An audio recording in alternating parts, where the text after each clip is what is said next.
يا أيها الذين آمنوا أطيعوا الله وأطيعوا الرسول ولا تبطلوا أعمالكم وقال النبي صلى الله عليه وآله وسلم من دعا إلى هدى كان له من الأجر مثل أجور من اتبعه لا ينقص ذلك من أجورهم شيئا ومن دعا إلى ضلالة كان عليه من الإثم مثل آثام من تبعه لا ينقص ذلك من آثامهم شيئا رواہ مسلم۔ حمد و ثنا اللہ وحدہ لا شریک کی ذات کے لیے، بے شمار لا تعداد درود و سلام سید الاولین والمرسلین امام الانبیاء محمد الرسول اللہ صلی اللہ علیہ وآلہ وسلم کی ذات اقدس مقدس مطہر کے لیے اللہ رب العالمین نے دین اسلام پر چلنے کی ہمیں توفیق عطا فرمائی، اور اس دنیا کے اندر کم و بیش 300 سے زیادہ مذہب اس وقت دنیا میں موجود ہے، اور ان تمام مذاہب میں سب سے زیادہ پسندیدہ مذہب جو اللہ کے ہاں ہے وہ کیا ہے؟ ان الدین عند اللہ الاسلام۔ اللہ تعالیٰ کو دین اسلام پسند ہے، اور اس دین کے متعلق اللہ رب العالمین نے قرآن مجید میں فرمایا میں نے آج تمہارے اس دین کو مکمل کر دیا ہے، اور بطور نعمت کے میں نے اس دین کو پسند کیا ہے۔ معلوم کیا ہوا کہ دین اسلام اللہ تعالیٰ کی دوسری نعمتوں میں سے ایک بہت بڑی نعمت ہے، اور اللہ کا بے حد احسان اور فضل ہے کہ جس اللہ نے ہمیں دین اسلام اختیار کرنے کی توفیق عطا فرمائی، اور دعا ہے کہ اللہ رب العالمین ہمیں اسی دین پر استقامت عطا فرمائے اور فتنوں میں مبتلا ہونے سے بچائے، اور اس دین کو سمجھنے کا، اس پہ چلنے کا جو طریقہ کار ہے وہ اللہ رب العالمین نے کیا فرمایا؟ یا ایھا الذین آمنوا اطیعوا اللہ واطیعوا الرسول ولا تبطلوا اعمالکم، اے ایمان والو تم اللہ اور اس کے رسول صلی اللہ علیہ وسلم کی اطاعت کرو، ان کی فرما برداری کرو، اور اپنے اعمال کو ضائع اور برباد نہ کرو۔ اس آیت سے ہمیں کیا معلوم ہوتا ہے کہ جو کچھ اللہ تبارک و تعالی نے ہمیں قرآن مجید میں بتا دیا، ہمیں نصیحت کر دی اور ہمیں حکم دے دیا، وہ دین ہے، اور رسول اللہ صلی اللہ علیہ وسلم نے جس چیز کی طرف ہماری رہنمائی کی وہ دین ہے۔ اللہ کے نبی صلی اللہ علیہ وسلم پر نازل ہونے والا یہ دین، اور اللہ کی طرف سے نازل ہونے والا، اور اس قرآن مجید فرقان حمید کو لے کر آنے والا کون ہے؟ جبرائیل علیہ السلام ہے۔ تو لہذا ہم نے دین کو اختیار کیا ہے تو کس بنیاد پر؟ لا الہ الا اللہ محمد الرسول اللہ۔ لا الہ الا اللہ میں اللہ تعالیٰ کی وحدانیت ہے، اور محمد الرسول اللہ میں رسول اللہ صلی اللہ علیہ وسلم کی رسالت کا اقرار ہے۔ یہ دو چیزیں ہیں، اللہ کی توحید اور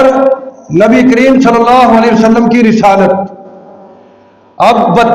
حکم اللہ تعالیٰ کا ہے اور طریقہ اللہ کے نبی صلی اللہ علیہ وآلہ وسلم کا ہے۔ جو اللہ نے حکم دیا، اللہ نے قرآن مجید کے اندر نماز کا حکم دیا، نماز کا طریقہ قرآن میں اللہ نے نہیں بتایا۔ طریقہ ہمیں کہاں سے ملے گا؟ اللہ کے نبی صلی اللہ علیہ وآلہ وسلم کی احادیث سے، ان کی زندگی سے کہ آپ صلی اللہ علیہ وسلم نے نماز کیسے پڑھی۔ زکوٰۃ کا حکم اللہ تبارک و تعالیٰ نے قرآن مجید میں دیا ہے، لیکن طریقہ نہیں بتایا کہ زکوٰۃ کیسے نکالنی ہے۔ اب کتنی چیزیں ہیں جن پر زکوٰۃ ہے، ان تمام اشیاء پر زکوٰۃ دینے کا جو طریقہ کار ہے وہ ہمیں کہاں سے ملے گا؟ پیارے نبی صلی اللہ علیہ وآلہ وسلم کی احادیث سے ملے گا، اللہ کے نبی صلی اللہ علیہ وسلم کے طریقے سے ملے گا۔ پیارے حبیب صلی اللہ علیہ وسلم نے جس طرح کر کے دکھایا، جس طرح عمل کیا، اس طریقے سے ہمیں ملے گا کہ یہ زکوٰۃ ہم نے کیسے نکالنی ہے اور کس کو دینی ہے۔ اور صرف زکوٰۃ نہیں، نفلی صدقات۔ اللہ کے نبی صلی اللہ علیہ وآلہ وسلم کے پاس ایک قبیلے کا ایک شخص آتا ہے، اللہ کے نبی صلی اللہ علیہ وسلم کی خدمت میں حاضر ہوا، اس نے چند سوال کیے، اللہ کے نبی صلی اللہ علیہ وسلم نے اس کی رہنمائی کی، اس نے کلمہ پڑھا، اسلام کے اندر داخل ہو گیا۔ نبی کریم صلی اللہ علیہ وسلم کے پاس صدقے کا مال تھا، بکریوں کے کچھ ریوڑ جو زکوٰۃ کی مد میں آئے ہوئے تھے، اس کے حالات تو واقعات کو دیکھ کر اس کی دل جوئی کے لیے اللہ کے نبی صلی اللہ علیہ وسلم نے اس کو کچھ بکریاں دے دی، بلکہ وہ ایک ریوڑ کی شکل میں 8-10 بکریاں بھی ہونے ایک ریوڑ بن جاتا ہے، وہ دے دی۔ وہ بندہ اپنے قبیلے میں گیا، جا کر کہنے لگا لوگوں مسلمان ہو جاؤ، جو مسلمانوں کا نبی ہے وہ تمہیں غنی کر دے گا، مال عطا کرے گا، تمہیں مال دے گا، یہ تمہاری غربت ختم ہو جائے گی۔ آج ہم اپنے مسلمان بھائیوں کے ساتھ تعاون نہیں کرتے تو غیر مسلموں کے ساتھ تو کیا کرنا ہے؟ ان کے ساتھ ہم نے کیا کرنا ہے؟ بلکہ اگر ہم معاشرے پر نظر دوڑائیں تو یقین جانیے ایسے ایسے لوگ غیر مسلموں میں پڑے ہیں کہ جو اپنے دین سے بیزار ہیں، لیکن ہماری سستی ہے، ہماری کوتاہی ہے، ہم مسلمانوں کی کوتاہی ہے۔ کیوں؟ کچھ ہمارا ماحول ایسا بن چکا، کچھ ہماری گورنمنٹ کے قوانین ایسے بن چکے، جیسے پچھلے دنوں میں بل پاس ہوا کہ جی 18 سال سے کم عمر کوئی شخص اسلام قبول نہیں کر سکتا، اور جس کے ہاتھ پہ وہ اسلام قبول کرے گا وہ بھی پکڑا جائے گا، وہ بھی مجرم۔ اور اگر کوئی کرنا چاہتا ہے 18 سال سے زیادہ کا، وہ عدالت سے رجوع کرے اور عدالت سے کہے، عدالت اس کو کتابیں مہیا کرے گی، وہ تحقیق کرے، اس کا دل مانے، عدالت میں اقرار کر کے وہ اسلام قبول کرے۔ بتائیے یہ کون سا طریقہ ہے؟ سیدنا علی رضی اللہ عنہ دیگر کئی صحابہ ہیں جنہوں نے 6 سال کی عمر میں بھی اسلام قبول کیا، کسی نے 10 سال کی، کسی نے 11 سال کی عمر میں، کسی نے 14 سے 15 سال کی عمر میں۔ یہ عموماً مشہور واقعہ ہم نے سنا ہے کہ بزرگوں میں سیدنا ابوبکر صدیق رضی اللہ عنہ پہلے اسلام قبول کرنے والے ہیں، اور بچوں میں سیدنا علی ہے، اور عورتوں میں سیدہ خدیجہ رضی اللہ عنہ، اور بچوں میں سیدنا علی۔ اور اسی طرح 2 بھائی جنہوں نے ابو جہل کو قتل کیا تھا، ان کی عمر کتنی تھی؟ 10 سال سے بھی کم عمر تھی، جنہوں نے جنگ بدر میں، میدان بدر کے اندر ابو جہل کو قتل کر دیتے ہیں، وہ مسلمان ہیں۔ تو کیا ان پہ پابندی تھی کہ اگر مسلمان ہونے پہ پابندی ہے تو وہ تو پھر 10 سال سے یا 18 سال سے کم عمر آگے لڑائی بھی نہیں کر سکتا، جنگ بھی نہیں کر سکتا؟ آپ اندازہ کیجئے کئی ایک صحابہ کرام، اس میں باقاعدہ خطبہ دے چکا ہوں، یوٹیوب پہ موجود ہے، کہ کتنے صحابہ کرام کے نام آتے ہیں کہ جنہوں نے بچپن میں یعنی کم عمری میں اسلام قبول کیا ہے۔ تو یہ کچھ ہماری ایسی پالیسیاں، ایسے قوانین جو ماحول کو خراب کر دیتے ہیں۔ تو کئی لوگ ہیں غیر مسلم جو اسلام قبول کرنے کے لیے تیار ہیں، لیکن ہماری کوتاہیاں، ہماری سستیاں اور کچھ یہ ملک کے حالات، ان حکومتوں کی غلط پالیسیوں کی وجہ سے کوئی بندہ آگے ہونے کے تیار نہیں۔ بلکہ غیر مسلم نے مجھے کہا، آپ ذرا غور کیجئے گا، اس نے مجھے کہا کہ مولوی صاحب یہ بتاؤ، یہ جو آپ کے یہ مسلمان بھائی پھر رہے ہیں، جگہ جگہ تبلیغ کر رہے ہیں، یہ مسلمانوں کو کر رہے ہیں، یہ ہمیں کیوں نہیں کرتے؟ میں نے اس سے کہا کہ مجھے یہ بتاؤ کہ آپ کو کتنا عرصہ ہو گیا مسلمانوں میں رہتے ہوئے، جب کوئی بات ہوتی ہے تو آپ انشاءاللہ بھی بولتے ہو، غیر مسلم ہو کر انشاءاللہ بھی بولتے ہو، اور یہ بھی کہتے ہو کہ آپ کی دعا، اور ہم تو دعا اللہ سے ہی کرتے ہیں، اور یہ بھی کہتے ہو کہ اللہ کی مرضی۔ باتوں میں کئی باتیں ایسی ہوتی ہیں، اور بسا اوقات کوئی چیز اس سے لے یا دے تو بسم اللہ بھی کہتا ہے۔ میں نے کہا یہ ساری چیزیں جب تم کرتے ہو تو پھر کلمہ کیوں نہیں پڑھ لیتے؟ کلمہ کیوں نہیں پڑھ لیتے؟ کہنے لگا کہ مجھے کوئی کہنے والا نہیں ہے، اب ہو سکتا ہے میں اپنے مذہب سے بیزار ہو چکا ہوں، لیکن مجھے کوئی بہانہ چاہیے۔ تو میں نے کہا آپ آؤ میرے پاس بیٹھو، جو اشکالات ہیں میں آپ کے دور کروں گا، تو آپ کلمہ پڑھ کے اسلام کے اندر داخل۔ لیکن ہم میں سے کوئی بندہ ایسا نہیں ہے کہ جو اس طرح کا جو ادھر سے ٹوٹ کر آئے اسلام قبول کرے اور ہم اس کی ہیلپ کر سکے، نہیں۔ بلکہ ایک دفعہ کا واقعہ میں آپ کو بتاتا ہوں، ایک بندہ جاہل ہے، بالکل جاہل گوار، کسی بیچارے کو دین کا پتہ تک نہیں، کلمہ نہیں آتا تھا، میرے پاس آیا، یہی کا واقعہ، دین پہ چلنے لگ گیا، نمازی ہو گیا، اذان یاد ہو گئی۔ اب اس کو میں نے اور کچھ اور دو ساتھیوں نے ملا کے ایک پنکھا لے کے دیا، بجلی والا، اس کے گھر پہ پنکھا نہیں تھا۔ تو تیسرے بندے نے کہا کہ مولوی صاحب آج کے بعد یہ جرت نہیں کرنا، کوئی ضرورت نہیں ایسے لوگوں کو اس طرح کی چیز دینے کی، اللہ کے نبی کی سنت ہے کسی غریب کے ساتھ تعاون کرنا۔ اور تیسرا بندہ، اب مسئلہ کیا ہے، مقصد کیا تھا، یہ اللہ بہتر جانتا ہے، جہاں تک ہم سمجھے دوسرے بندے نے کہا اس کا مقصد تھا کہ مجھے دیا جاتا، اس کو کیوں دیا، اس کی نیت اللہ جانتا ہے۔ تو میرے بھائیوں، اگر کوئی بندہ مسلمان ہوتا ہے غیر مسلموں میں سے، تو اس کی ہیلپ کرے، اس کے ساتھ تعاون کرے، بغیر یعنی دین سے دور کوئی بندہ دین کی طرف آتا ہے، اس کے ساتھ ہیلپ کرے، اس کے ساتھ محبت کرے، شفقت کرے، اس کی ہیلپ کرے جتنی ہو سکتی ہے۔ لیکن ہماری مسلمانوں کی جو آج کل ہیلپ ہے نا،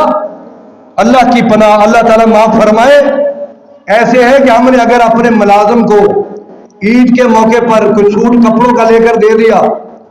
اور عید کے کچھ دنوں کے بعد اس نے ملازمت چھوڑ دی، تو ہم اتنے گئے گزرے مسلمان ہیں، ہم کہتے ہیں وہ سوٹ واپس کر، سوٹ واپس کر۔ بتاؤ وہ سوٹ تو نے اس کو نیکی کے لیے دیا تھا یا اس پہ احسان کیا تھا؟ اگر اللہ کی رضا کے لیے دیا ہے تو واپس لینے کا تک نہیں بنتا، اور اگر اس پہ احسان کیا ہے تو پھر بھی واپس لینے کا حق نہیں بنتا۔ ہاں، اگر تو نے اس کا کوئی کام اس کو کہا تھا اگر میرا یہ کام کر دے تو میں یہ چیز آپ کو دوں گا، وہ کام نہیں کرتا تو پھر آپ اس سے لے سکتے، اگر اس سے معاہدہ ہوا ہے کہ اگر وہ کام نہیں کیا تو یہ واپس لے لوں گا، پھر ہے۔ لیکن تحفہ دے کر، گفٹ دے کر واپس لینا، اللہ کے نبی صلی اللہ علیہ وسلم کی حدیث کیا ہے؟ فرمایا کسی کو اگر آپ تحفہ دیتے ہو، ہدیہ دیتے ہو، پھر واپس لیتے ہو، وہ ایسے ہے جیسے کوئی کتا الٹی کر کے دوبارہ چاٹ لے۔ کوئی پسند کرے گا اس بات؟ لیکن ہماری کنڈیشن ایسی ہو چکی ہے، ہم مسلمان اللہ کے پیغمبر صلی اللہ علیہ وسلم کی حدیثوں سے دور ہے۔ ذرا غور کیجئے، سیدنا عبداللہ بن مغفل رضی اللہ عنہ، ابن ماجہ کے اندر بھی حدیث موجود ہے، سنن دارمی اور دیگر کتب حدیث کے اندر موجود ہے۔ عبداللہ بن مغفل رضی اللہ عنہ اپنے بھتیجے کو دیکھتے ہیں کہ وہ ایسے کنکریاں مارے جا رہے ہیں، کنکریاں مارے جا رہے ہیں، منع کرتے ہیں کہ یہ کام نہیں کر، وہ پھر مار رہے، وہ پھر منع کرتے، وہ پھر کنکریاں سے مارے جا رہے۔ سیدنا عبداللہ بن مغفل رضی اللہ عنہ ناراضگی کا اظہار کرتے، ناراض ہو جاتے کہ میں آپ کو منع کر رہا ہوں کہ اللہ کے نبی صلی اللہ علیہ وسلم نے اس کام سے منع کیا ہے، اللہ کے نبی کا حوالہ دے کر کہہ رہا ہوں، اور آپ اپنی اس بات سے باز نہیں آ رہے ہو، تو لہذا آج کے بعد میں آپ سے بات نہیں کروں۔ ناراض ہو جاتے، کس بات پہ؟ کہ میں نے اللہ کے نبی کی حدیث سنائی ہے اور تو سن کر بھی اس پہ عمل نہیں کر رہا۔ تو اگر تو بیمار ہوا تیری عیادت بھی نہیں کروں گا، اگر فوت ہو گیا تیرا جنازہ بھی نہیں پڑھوں گا اگر تو اسی بات پہ قائم رہا۔ آج لوگ کہتے ہیں جی آپ فلاں کے جنازے میں نہیں گئے، اور جو اللہ کے نبی کا باغی ہے، دین سے دور ہے، ایک تو ہوتا ہے کہ ویسے دین سے دور اللہ کے نبی کی حدیث کا انکار نہیں کرتا، ایک بندہ بالکل مشرک، اللہ کا بھی باغی، اللہ کے نبی کا بھی باغی، اور دین کا مذاق اڑائے، ایسے بندے کی بخشش کی دعا کرنا مسلمانوں کے لیے لازمی نہیں ہے۔ اب صحابی رسول کا بھتیجا ہے، وہ کہہ رہے صرف کنکری سے منع کیا ہے، اللہ کے نبی کی حدیث بتائی، کہا تو بیمار ہوا عیادت نہیں کروں گا، فوت ہو گیا تیرا جنازہ نہیں پڑھوں گا، آج ایسے لوگوں کے بارے میں کسی پہ دور دیا جائے تو جنازہ کیوں نہیں پڑھتے؟ او بھائی اس کی مرضی، جب ایک صحابی رسول بائیکاٹ کر رہا ہے ہم اس مشرک کا کیوں نہیں کر سکتے؟ وہ تو توحید پرست، وہ تو اللہ کے آگے جھکنے والے تھے۔ یہاں تو اللہ کے سامنے نہیں جھکا جاتا، جہاں کوئی تھوڑی سی ڈھیری ویسے ہی کسی نے لگا دی ویسے ہی تو وہ ڈر ڈر کے گزرے گا، ایسے سلام کرے گا جیسے پتہ نہیں کیا ہے، اس رب کا ڈر ختم ہو چکا۔ تو اللہ کے نبی صلی اللہ علیہ وسلم کی حدیث کو سن کر سمجھ کر اس پہ عمل نہ کرنا، اس کا انکار کر دینے والا شخص کے لیے اتنی بڑی وعید ہے، وہ صحابی رسول اس کا بائیکاٹ کرتا، اندازہ کرے۔ کتنے مسائل ہیں، بہت سارے مسائل ہیں۔ اب ہمارے مسلمانوں کے اندر ہی کئی بھائی ایسے ہوتے ہیں، دیکھیے ہم مسافر ہیں، اللہ کے نبی صلی اللہ علیہ وآلہ وسلم نے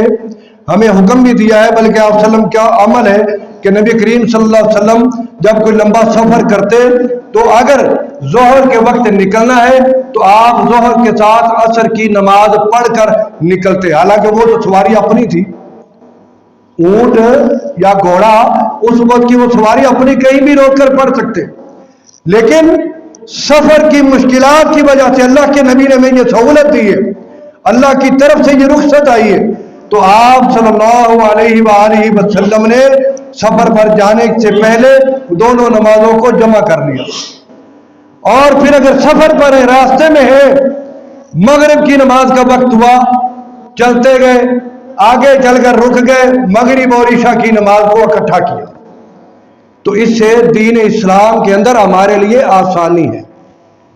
آپ بھائی جو ہمارے بھائی بیٹھے ہوئے ماشاءاللہ تبلیغی جماعت اور اللہ کے نبی صلی اللہ علیہ وسلم کے دین کی تبلیغ، تو آپ کے لیے یہ حدیث بالکل آسانی بھی ہے اور عمل کرنے کا، اس سنت پر عمل کرنے کا آپ کے پاس موقع بھی ہوتا ہے۔ سفر میں ہوتے ہیں، ٹرین کا سفر ہے، دونوں نمازوں کو جمع کر، راستے میں جو پریشانی ہونی ہے، پھر ٹرین میں پتہ نہیں کیسے کیسے وہ واش روم سے ہو کے آ کے پاؤں لگ رہے ہیں، اسی جگہ پہ نماز پڑھ رہے ہیں، جگہ پاک ہے نہیں ہے، تسلی نہیں ہے اس کی، تو لہذا ہاں اگر مٹی ہے، مٹی پہ کوئی چلتا جا رہا ہے تو وہ جگہ اللہ کے نبی نے فرمایا وہ پاک ہو جاتی ہے مٹی کی وجہ سے، لیکن وہ تو لوہے کی ایک باڈی ہے، دھلی تو نہیں ہے۔ ایک بندہ واش روم سے ہو کے آگے گزر رہا ہے اور آپ اگر وہیں پہ مسلح بچھا کے نماز پڑھیں گے، مسلح بھی ناپاک ہوگا۔ ان چیزوں کو ذہن میں رکھے۔ بس اوقات ہمارے بھائی بہت سستی کرتے ہیں، کوئی بھی ہو زیادہ تر ایسے کرتے، تو لہذا کوشش کریں ایک اسٹیشن پہ دو نمازیں جمع ہو گئی اور آگے چل کے ان دونوں کو جمع کر، کتنا موقع ہے کہ سفر میں اس حدیث پہ عمل ہو سکتا ہے۔ اور بہت ساری باتیں ہیں کہ اللہ کے نبی صلی اللہ علیہ وآلہ وسلم کی احادیث پر ہم عمل کریں، اور اگر سن کر سمجھ کر پڑھنے کے باوجود بھی عمل نہیں کریں گے تو اللہ تعالیٰ کی طرف سے جو ہمارے لیے وعیدے ہیں، اور صحابی کا عمل میں نے آپ کو بتا دیا، انہوں نے اسے بائیکاٹ کی دھمکی دی کہ میں تیرے ساتھ گفتگو بھی نہیں کروں گا، تیری عیادت بھی نہیں کروں گا، تیرے جنازے میں بھی شرکت نہیں کروں گا۔ کتنی سخت وعید ہے۔ لہذا ہمیں بحیثیت مسلمان پیارے نبی صلی اللہ علیہ وآلہ وسلم کی احادیث کو سننا، سمجھنا اور اس پہ عمل کرنے کی کوشش کرنی چاہیے۔ جو حدیث میں نے خطبے میں پڑھی تھی، ایک حدیث بیان کر کے بات کو ختم کرتا ہوں۔ یہ صحیح مسلم کے اندر بھی یہ حدیث موجود ہے، صحیح ابن حبان کے اندر، مسند حمیدی کے اندر اور صحیح ابن خزیمہ کے اندر یہ حدیث موجود ہے، اور سنن دارمی میں امام دارمی نے بھی اس کو ذکر کیا۔ سیدنا جریر رضی اللہ عنہ فرماتے ہیں کہ رسول اللہ صلی اللہ علیہ وسلم نے فرمایا کہ جو شخص اچھی بات کو رائج کرے، اچھی بات، مثال کے طور پر آج ہمارے معاشرے کے اندر شادی بیاہ پہ کتنی رسمیں، یہ جو نیوندرا لینا دینا کس کی رسم ہے؟ ہندوؤں کی۔ اگر کوئی بندہ برادری میں کھڑا ہو کے سب میں اعلان بھی کر دے اور کہہ دے کہ بھائی یہ طریقہ ہندوؤں کا ہے، میں نہ یہ لوں گا نہ یہ کسی کو دوں گا، شادی کی صرف دعوت ہے، کھاؤ اور جاؤ، اگر یہ طریقہ وہ رائج کر دیتا ہے تو اس نیکی اس کو بھی ملے گی، جو رشتہ داروں میں، برادری میں، دوستوں میں اس طریقے کو رائج کریں گے ان کا اجر بھی اس کو بھی ملے گا، اس کو بھی ملے گا۔ لیکن بدقسمتی سے ہمارے اندر یہ چھوٹنے والی بیماری نہیں ہے، بہت غلط طریقہ ہمارے اندر رائج ہو گیا ہندوؤں والا۔ اسی طرح اللہ کے نبی صلی اللہ علیہ وسلم نے فرمایا کہ اب جو وہ عمل کرے گا اس کو بھی اجر اور اس کے اجر سے بھی کم نہیں ہوگا. اور اسی طرح فرمایا کہ اگر کوئی شخص برے کام پہ لگا دیتا ہے اس کی مثال بھی آپ یہی سمجھ لیں کہ اس برادری میں یہ چیز ہے ہی نہیں اور ایک بندے نے نافذ کر دیا کہ ہم جی یہ کریں گے یہ بھی کریں گے ڈھول ڈمکا بھی کریں گے گانے بجانا بھی کریں گے فلانا بھی کریں گے. اب اس کو دیکھتے ہوئے برادری میں دوسرے لوگ بھی کر رہے ہیں. اب جو گناہ اس کو تو ملنا تھا جو اس کے دیکھنے پر دوسرے لوگ وہ برائی کر رہے ان کا گناہ بھی اس کے ذمہ جب تک وہ ہوتا رہے گا ملتا رہے. اس لیے اچھے کام کی کوشش کرے نیکی کے کاموں کی کوشش کرے کہ تاکہ لوگ ہمیں دیکھ کر وہ نیکی کا کام کرے ہمیں برا کام دیکھتے ہوئے برا نہ کرے کہ ہمیں بھی گناہ ملے بلکہ ہمیں نیکی ملے. تو یہ اللہ کے نبی صلی اللہ علیہ وسلم کا یہ فرمان ہے صحیح حدیث ہے کوئی اس کے اندر ذوف نہیں ہے. تو لہذا ہمیں چاہیے کہ پیارے نبی صلی اللہ علیہ وآلہ وسلم کی احادیث کو جب سنے اور اس کو پڑھے اس کے مطابق عمل کی کوشش کرے اور اس کے مقابلے میں جتنا مرضی کوئی اچھے سے اچھا عمل ہی کیوں نہ ہو کسی بزرگ کا قول ہو جس کا مرضی ہو اللہ کے نبی صلی اللہ علیہ وسلم کی حدیث کے اگر خلاف آ رہا ہے تو اس کو چھوڑ دو. امام ابو حنیفہ رحمۃ اللہ علیہ سے کسی نے پوچھا تو امام صاحب نے کیا فرمایا اذا صح الحدیث فهو مذهبی فرمایا جو اللہ کے نبی کی حدیث ہے وہی میرا مذہب ہے. ایک شخص نے سوال کیا کہ یہ مسئلہ بتاؤ انہوں نے بتایا کہ جی قرآن میں یہ ہے حدیث میں یہ ہے. کہنے لگا کہ آپ کی رائے کیا ہے فرمانے لگے ناراضگی کا اظہار کیا کہ میں تمہیں اللہ کا قرآن سے بتا رہا ہوں اللہ کے نبی کی حدیث سے بتا رہا ہوں اور تو مجھ سے میری رائے طلب کرتا ہے. میں کون ہوتا ہوں شریعت اللہ تعالیٰ نے نازل اللہ کے نبی محمد صلی اللہ علیہ وسلم پہ ہوئی میں کون ہوتا ہوں اس کے مقابلے میں اپنی رائے دینے والا. تو اس لیے جب بزرگوں نے اس بات کی تردید کر دی ہم بحیثیت مسلمان اللہ کے نبی کا کلمہ پڑھتے ہیں تو اللہ کے نبی صلی اللہ علیہ وآلہ وسلم کی باتوں کو سامنے رکھتے ہوئے اس کے مطابق عمل کی کوشش کریں. جتنا مرضی کوئی بھی عمل ہے ہر معاملے میں ہم اسی طریقے کو اختیار کریں. دعا ہے کہ اللہ تعالیٰ ہمیں صحیح معنوں میں قرآن و سنت کو سمجھنے کی عمل کی توفیق عطا فرمائے. وما توفیقی الا باللہ.